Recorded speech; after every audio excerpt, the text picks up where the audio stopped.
catching June 9th at Rooster Tea Feathers in Sunnyvale. Please give it up for Robert Forsythe.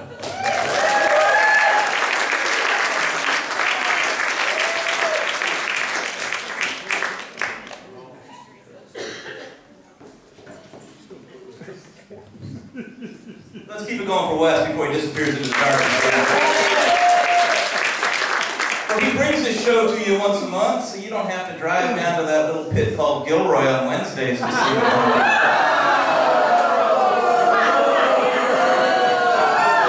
I worked in Gilroy for 10 years. I mean, you know, it's a neat little town. It's a joke, people, okay? Let's not take things so seriously, you know?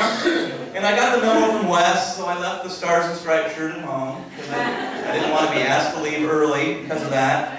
If they're going to ask me to leave early, it's going to be because I'm bombing, right?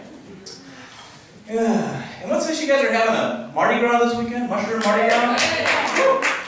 Isn't that a slap in the face to the French language? We'll have our Fat Tuesday on the weekend. This is America. That was a joke, people. It doesn't get much better than this. You got me for 10 minutes. Let's play along, all right? Everybody will be happy. So, Wes thanked like half the businesses in Morgan Hill for sponsoring his show. I've got to thank my personal sponsor. I'm brought to you here tonight by alcohol. Helping irresponsible teens make bad decisions since at least September 1963.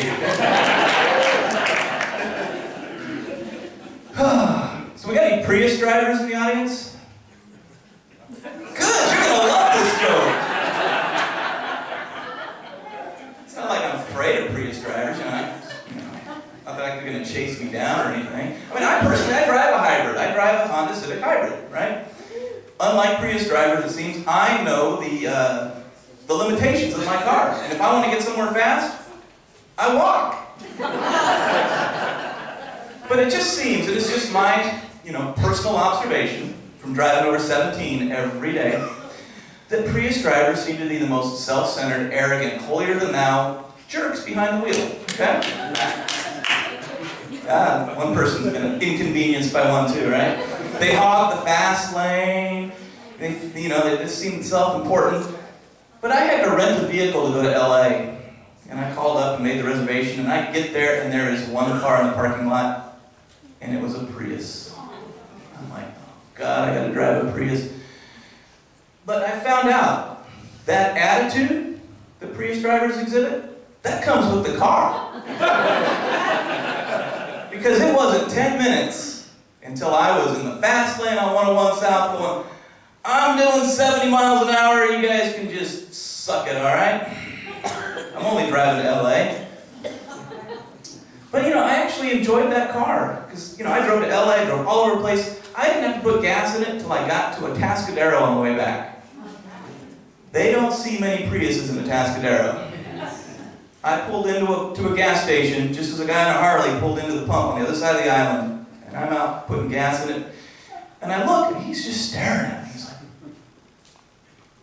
and I'm like, did I cut him off? Did he want this pump or what? And then I realized, he's looking at someone putting gas in a Prius, probably for the first time in his life. And I don't know why, but I just had to do it. I said, yeah, it's a rental. And I ran out of fairy dust. He said, I know where you can get some. I have never been more thankful for pay at the pump, I'll tell you. I was in that car and out of there very quickly. All right, let's go to the other end of the spectrum. We don't have any Prius drivers. We got any Hummer drivers in the audience? So there's one person who's not going to like me. I don't make fun of Hummers. What model do you drive, if I may ask? H2. H2. Okay, so you drive the soccer mom version. Because the H1's the paramilitary version, right? I mean, that is the Hummer with balls, right? Then they came out with the H2 because they weren't selling enough H1s. And then they came out with the H3. The H3 is like the Geo Metro of the Hummers, right? And I personally feel they totally missed the mark when they named that one. They should have named it the HJ. Because everybody knows that a hand job is cheaper and more economical than a Hummer, right? If you don't get that one, I can explain it to you later. So I watch a lot of TV because I'm lazy, and I see a lot of commercials. And there's one out there that's a discount retailer, and you probably heard this one. There's Smart and there's Kmart Smart. Do you guys watch television more now? Or are you just too busy at the Mushroom Mardi Gras going, hell yeah! Oh, TiVo, huh? They don't have TiVo in Santa Cruz yet. That's what weed's for. I don't do that either, okay? But anyways, that commercial just drives me nuts because Kmart Smart, I mean, did I miss something? When did that become something to aspire to, right? In my personal experience, Kmart Smart has always been a half a dozen IQ points south of Forrest Gump. But it works for them, I guess. But what does worry me with the schools in the state they are, you know, no money and everything, I'm worried, and I have a 6-year-old, I'm worried that they're going to take Kmart Smart and accept that as a testing standard. You imagine going in for that, you know, yearly parent-teacher review, and they sit you down and they say, well, we've got good news and bad news for you. Good news is your son is extremely artistic and gets along well with others on the playground. The bad news is we tested him. He's Kmart Smart. But look on the bright side. At least he's not Walmart Smart. We gotta hit those little bastards every now and then to remind them to breathe.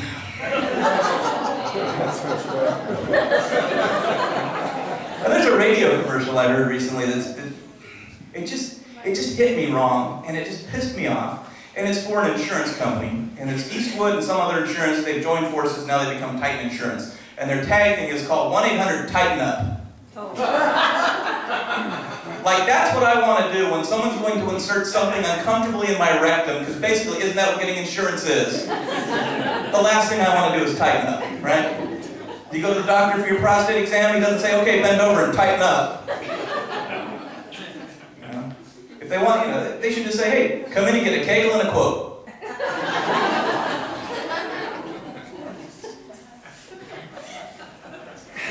So we got any travelers in the audience? Okay.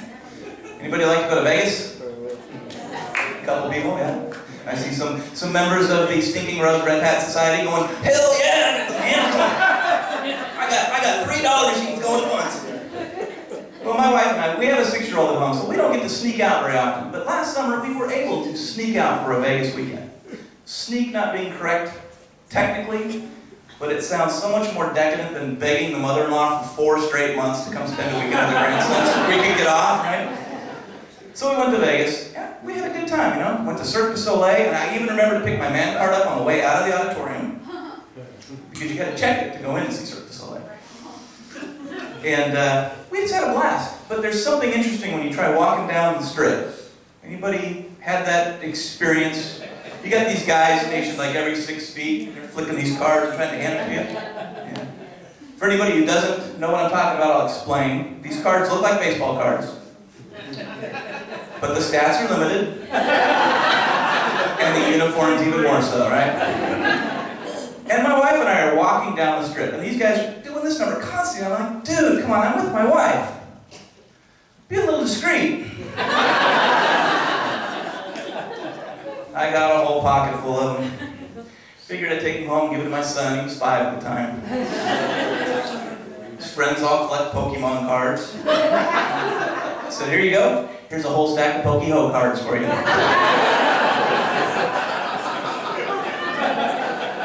And of course he took them to school. Have you heard this one before, sir? Or you're ruining it for everybody else?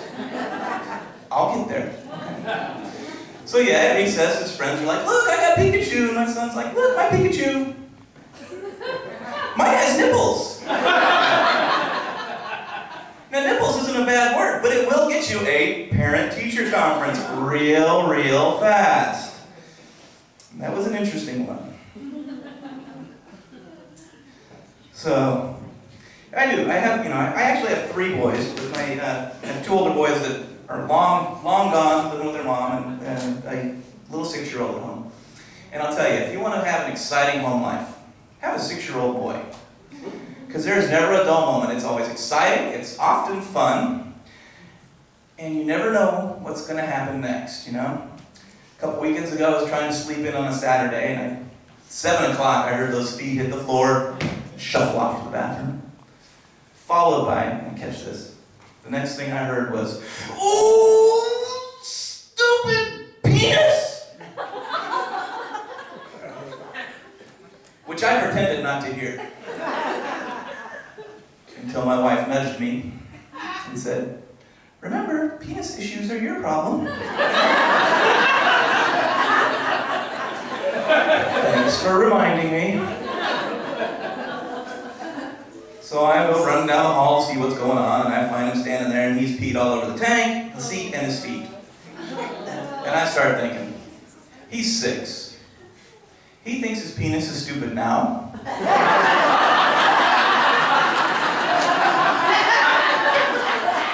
He don't know the half of it. Fast forward to the sophomore year in high school, math test. Cute girl in the front row just turned and gave him a wink and a smile right before the test. What happens, guys? Instantaneous, inappropriate arousal, right? 1 minute you're fine, the next minute you're...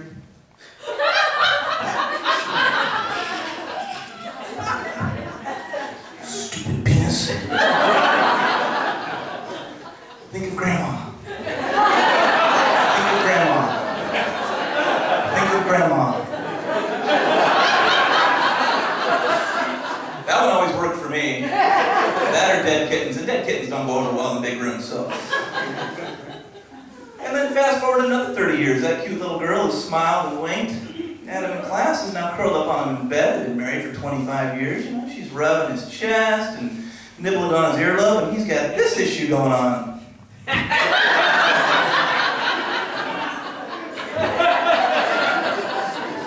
Stupid penis.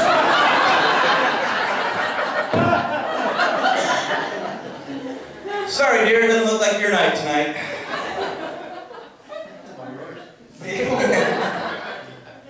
Or mine. Thanks for reminding me. All right, well, I've got to tell you, you guys have been probably the most attractive crowd I've played in front of. But then again, I do a lot of shows in Santa Cruz. And I'll tell you, vegan, Rasta, meth heads just don't do it for me, all right? But I would take any one of those women in a red hat in an instant, but I'm married, so... My time is done. You guys have been great. I've enjoyed the feedback, the laughs, even someone getting to my punchline before me. Hey, it's all good. Let's bring your host, Mr. Wesley Hoffman, back up here.